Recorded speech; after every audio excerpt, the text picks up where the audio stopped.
sexually abusive spouse. The next spouse is the sexually abusive spouse. This is the kind of spouse who abuses sexually. The sexually abused spouse first. Let me give it a sexually abused spouse. This is the kind of spouse who was sexually abused prior to marriage. The problem with this kind of spouse is that their past sexual problems can impact your sexuality in your marriage. Right. See, that's why everybody needs to go through premarital counseling, because sometimes stuff that happened prior to marriage can affect you while you're in your marriage.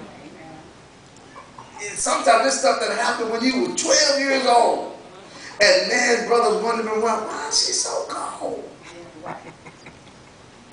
Well, when I was 12. That kind of individual can cause problems in marriages. Come on, somebody. Amen. See, that's why you need to go through counseling. Where people are skilled and understand this kind of stuff, and they can help you work your way through it. Because these are real issues, man. Right. I mean, these are real issues. Amen. The sexually abused spouse. Think about it. If you have for instance, a young lady that was sexually abused by her father for years, then you marry her.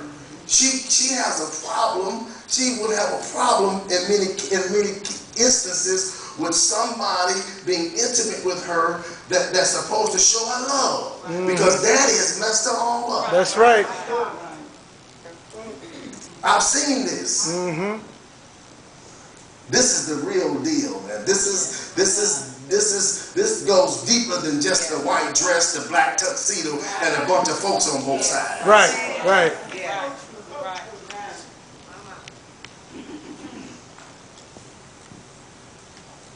The sexually abusive spouse.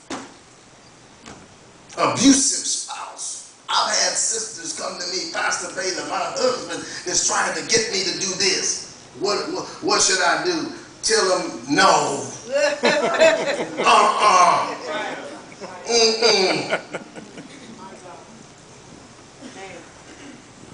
Let me say this to you. This is help you with it.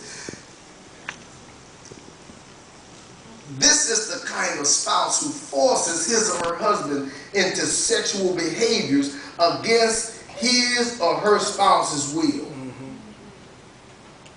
In that area, anything you are uncomfortable with should not be tolerated. Amen. Right, right. And we holy people here.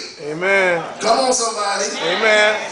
A lot of times, we talk to folk on your job. Maybe if your wife isn't saved or your husband isn't saved, they talk to their relatives, their friends, their co-workers, and some of the stuff that they do, they want to tell you ought to do it. Right, right.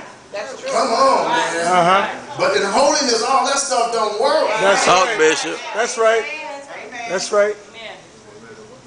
Don't let nobody force you into something you like. Up in here, we don't believe in oral sex. That's right. Talk, Bishop. That's right. Amen. Amen. We don't believe in that. That's right.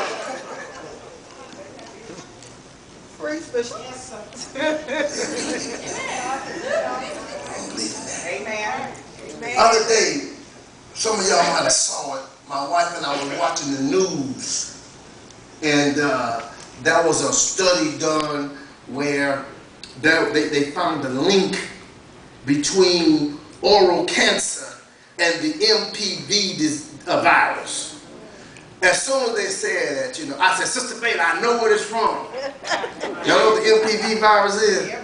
It's one of those viruses that there's no cure for. It causes cancer.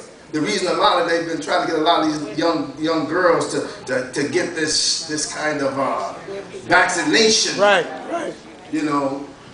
through a shot or however they do it, is because a lot of young girls later on coming up with this MPV virus. You usually get it through sexual contact. It's so deep you don't have to have sex to get it. You rub up against somebody sexually. You put, you all just, you don't have to go all the way. You just go pretty far, you can get it.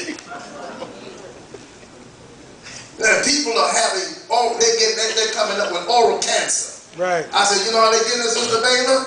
Watch, it's through oral sex. I got the computer out, went online, there it was right there. HPV virus. HPV virus is the cause of oral cancer in the lives of many people through oral sex. We tell you, if you just be holy, you ain't got to worry about that. Right. Talk, Bishop. Right. Amen. Say amen. Amen.